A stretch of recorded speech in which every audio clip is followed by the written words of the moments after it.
사랑하는 성도 여러분, 평안하셨습니까? 12월 17일 금요일 아침입니다. 함께 찬송가 449장 예수 따라가며 찬양하심으로 오늘의 말씀 시작하겠습니다.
아멘.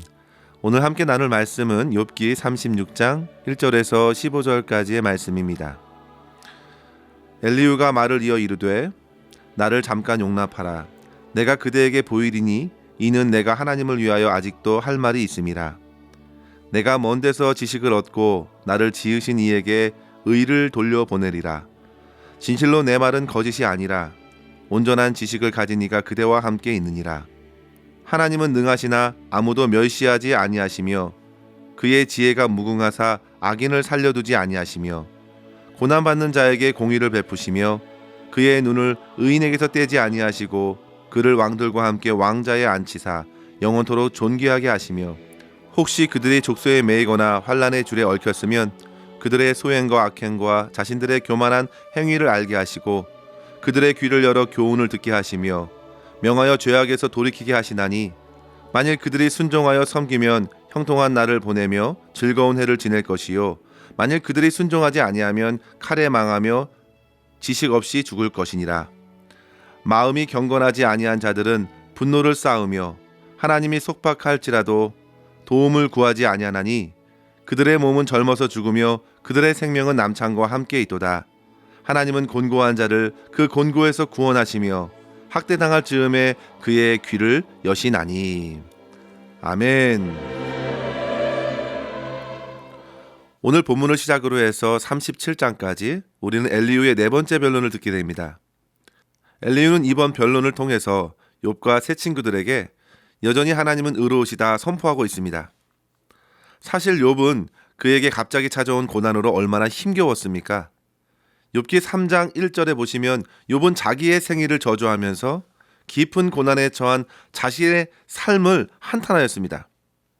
그런데 더욱 그를 힘들게 한 것은 고난에 처한 자기에게 사정없이 다그쳤던 친구들의 말들이었습니다. 친구들은 하나같이 내가 이렇게까지 고난을 받는 것은 분명 너의 숨겨둔 죄 때문이라고 답을 정해놓고 욥을 둘러싸 몰아세웠습니다. 마치 사단이 죄인을 고소하듯이 대하는 친구들의 모습을 보면서 욥 또한 그들의 말들에 항변하기 시작했습니다. 그러나 성도 여러분, 그런 수차례의 논쟁은 어떤 도움도 되지 않았습니다. 그것은 철로 역정에 나온 한 예처럼 마치 잔잔한 웅덩이에 막대기를 휘저어 여러 오물들을 일으키는 것과 같았습니다. 결국 욥은 더 이상의 논쟁을 그치고 하나님의 음성을 듣고자 하였습니다. 그가 결국 논쟁 가운데 깨달은 것은 바로 삶을 해석해내는 지혜는 오직 하나님에게서 나온다는 사실이었습니다.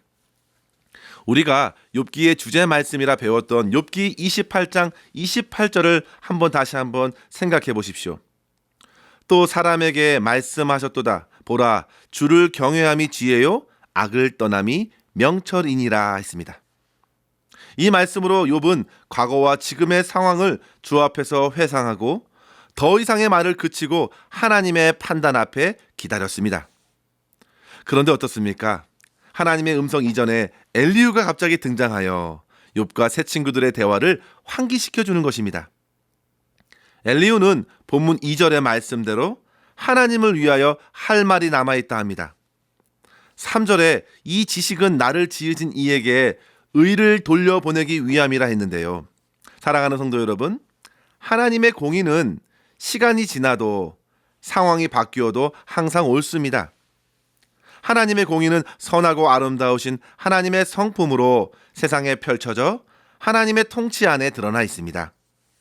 오늘 본문의 5절과 6절의 말씀을 보시면요, 하나님은 능하시나 아무도 멸시하지 아니하시며 그의 지혜가 무궁하사 악인을 살려두지 아니하시며 고난받는 자에게 공의를 베푸시며 했습니다. 하나님의 공의는 아무도 멸시하지 않으시게 나타납니다. 디모데전서 4장 4절에서 하나님께서 지으신 모든 것이 선함에 감사함으로 받으면 버릴 것이 없다고 말씀했죠. 어떠한 인생도 어떠한 만물도 그것을 지으신 하나님의 선하신 의도가 스며 있다는 사실입니다. 결코 멸시할 이유가 없습니다. 하나님은 그렇게 자연 만물을 돌보시고 저와 여러분의 인생 또한 인도하고 다스리십니다. 엘리후는 그렇게 하나님의 공의를 생각하며 고난 중에 여러 질문들을 쏟아내는 욥과 그것을 나무라는 친구들에게 하나님을 주목해 보라고 말씀하고 있습니다. 성도 여러분, 하나님이 우리를 주목하심은 곧 우리가 하나님께 주목하게 하심입니다. 하나님이 우리를 사랑하심은 우리가 하나님을 사랑하게 하시기 위함입니다. 이러한 관점에서 욥의 고난을 보아야 합니다.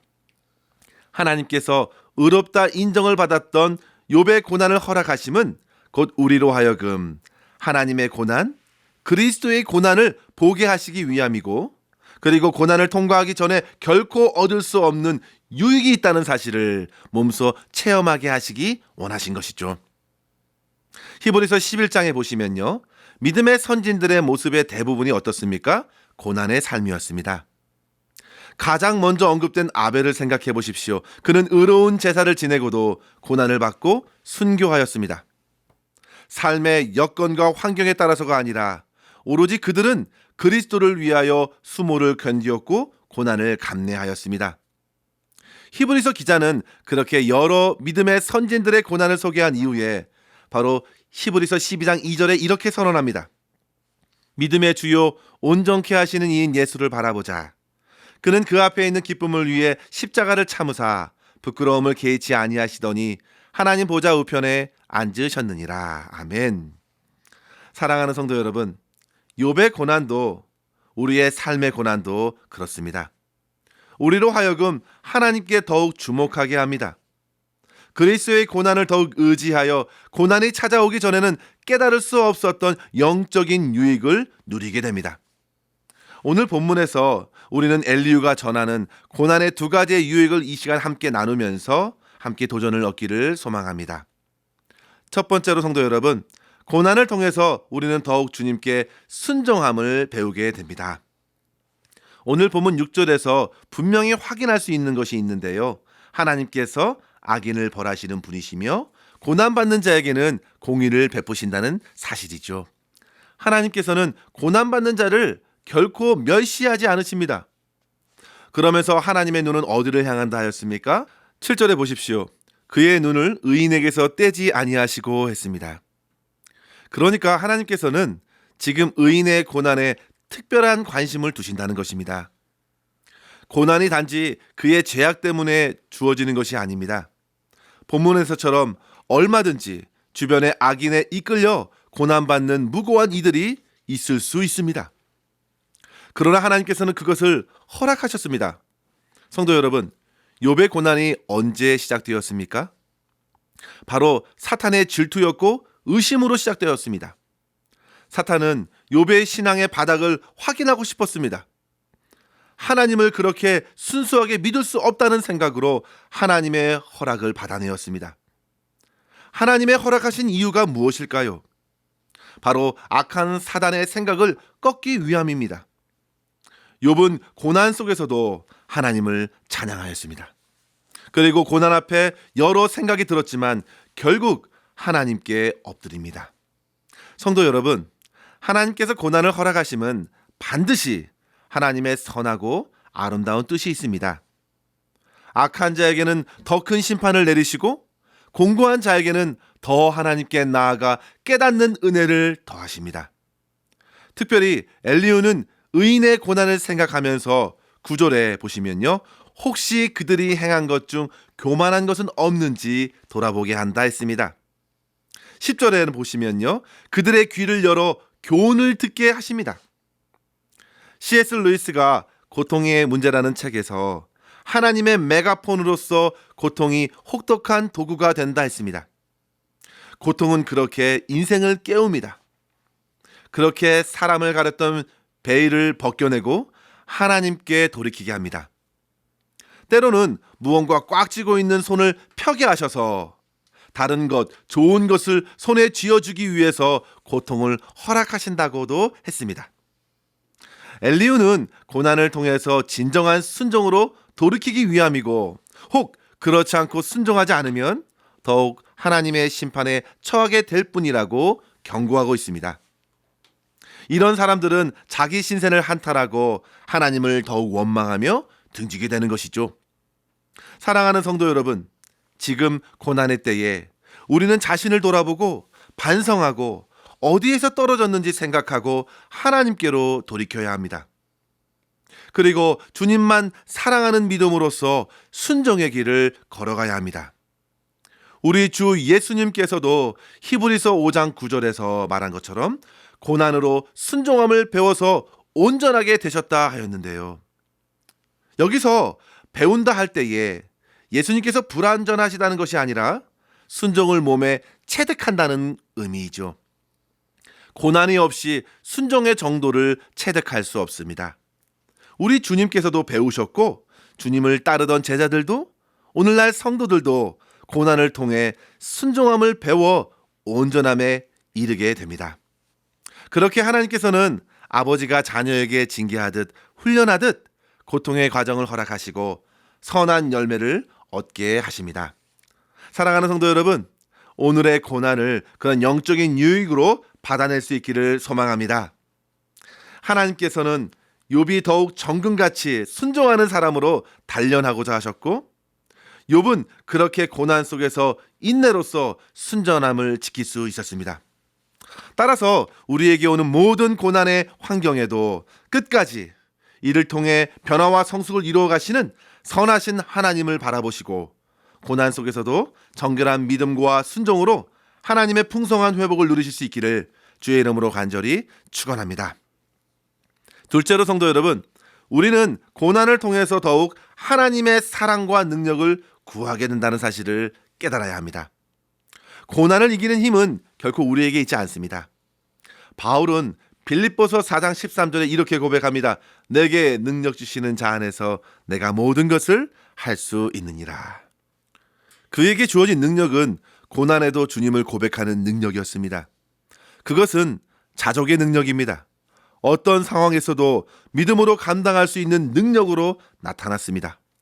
없으면 없는 대로, 있으면 있는 대로 모든 상황에서도 함께 하시는 하나님의 도움으로 살아가는 것입니다.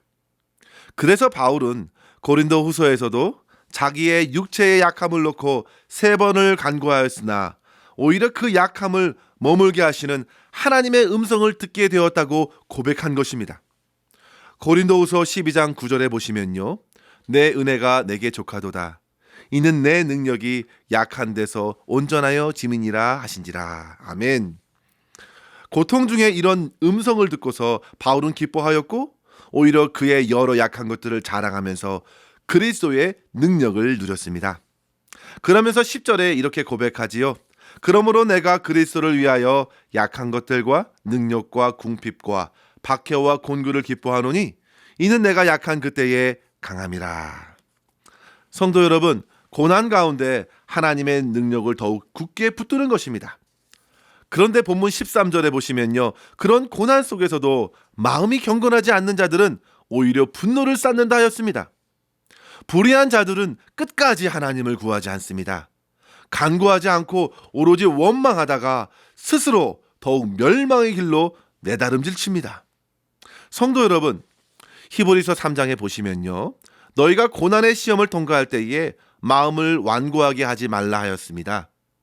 오히려 고난 중에 더욱 부드러운 마음을 구하십시오.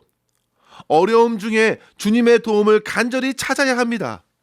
고난은 우리 모든 인생이 하나님의 사랑과 능력을 구하며 주님의 도움으로 살아가야 할 존재라는 사실을 깨닫게 해줍니다. 사랑하는 성도 여러분, 하나님은 누구도 멸시하지 않으신다 하셨습니다. 선하신 우리 주 하나님께서는 구하는 자에게 좋은 것으로 공급하여 주십니다. 고난의 시기에 더욱 하나님을 등질 것이 아니라 오히려 하나님의 음성을 더욱 크게 들으시고 하나님께 더욱 크게 부르짖는 기도와 간구로서 주의 도움과 주의 사랑을 받아 누리시며 승리하시기를 주의 이름으로 간절히 축원합니다. 기도하겠습니다. 하나님 아버지, 감사합니다. 오늘도 주님의 말씀으로 우리의 삶에 주어진 모든 고난을 생각하게 하시니 감사합니다. 주님, 어떤 상황에서도 오직 주님만을 바라보게 하여 주시옵소서.